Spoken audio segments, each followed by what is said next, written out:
I wanted to post a video about how I finally repaired my Harbor Freight floor jack, and this usually works on most floor jacks. It was leaking right below the pistons here, and so I replaced the O-rings in it.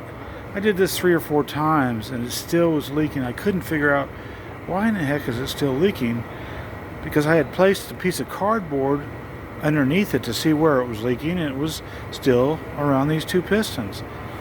Well, finally it dawned on me that if I were to take this off with these 2 screws and then undo the handle, that in the center is the tightening and loosening of the fluid exchange valve, and inside that valve is an O-ring, and mine had squared off, and that's why it was still leaking. It took me about 7 to 8 months to figure this out with lots of toil and trouble, but what I'm trying to do now is explain to you it's an 11-cent O-ring. You got to get the right size, and then you put it back in.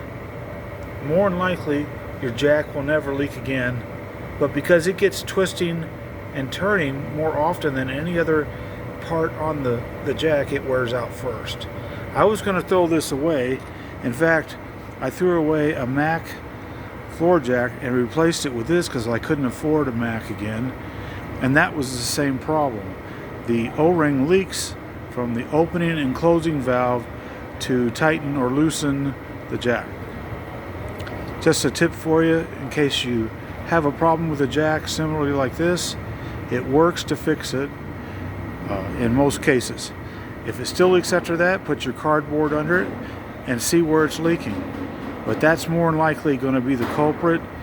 11-cent O-ring, an $80 jack I was going to throw away for 11-cent O-ring.